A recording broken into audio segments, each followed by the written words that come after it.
Pwede ba akong magsabi sa iyo ng sikreto? Anong sikreto po?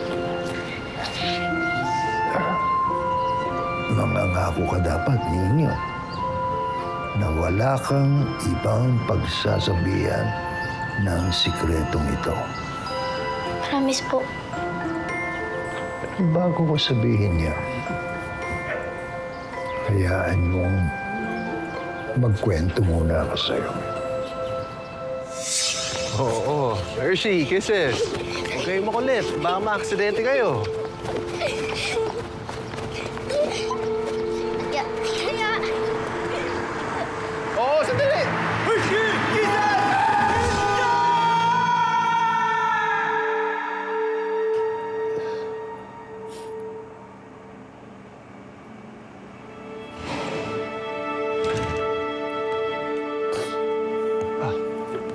Doc.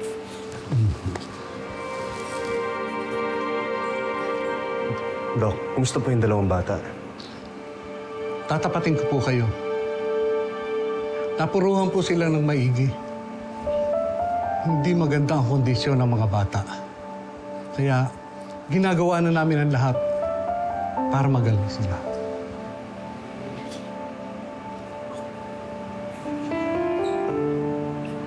Thank you, Doc.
Panginoon Diyos, patawarin niyo po ako kung tinalikuran ko po ang pagpapari. Kung may dapat po kayong parusahan, ako na lang po. Huwag niyo hong hayaan mapahamak ang mga inosenteng bata.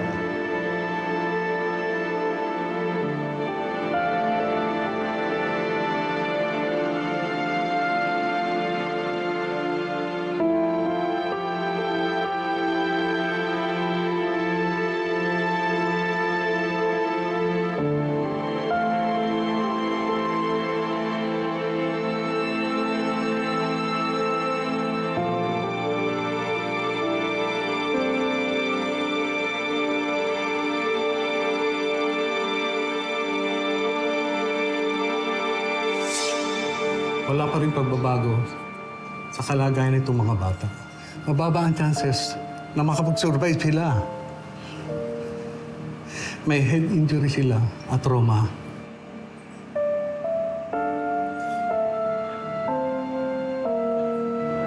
Doc, hindi ko sila kaya mawala. Responsibilidad ko yung mga bata. Gawin niyo po lahat ng kaya niyong gawin.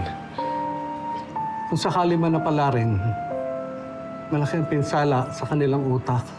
Kaya maaaring hindi na sila makapamuhay ng normal. At himala na lang ang maaaring makabuhay sa kanila.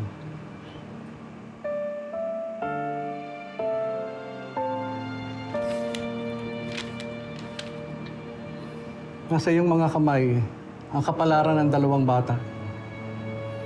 Sabihin niyo na lang sa amin kung kailan maaaring ituloy o itigil namin ang panggagamot sa kanila. Sige.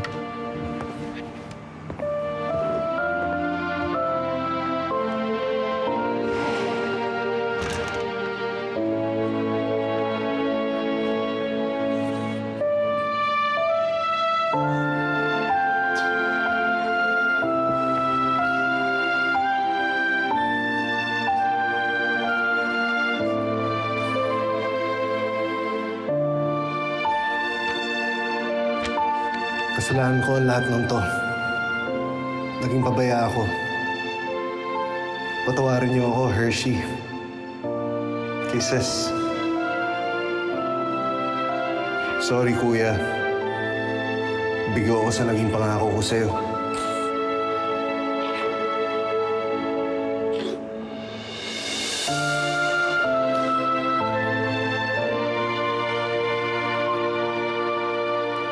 Diyos ko, nakikiusap ako.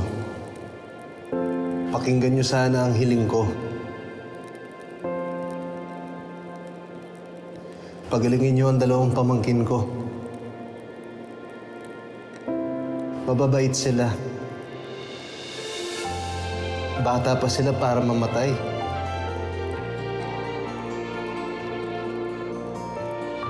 Nakikiusap po ako.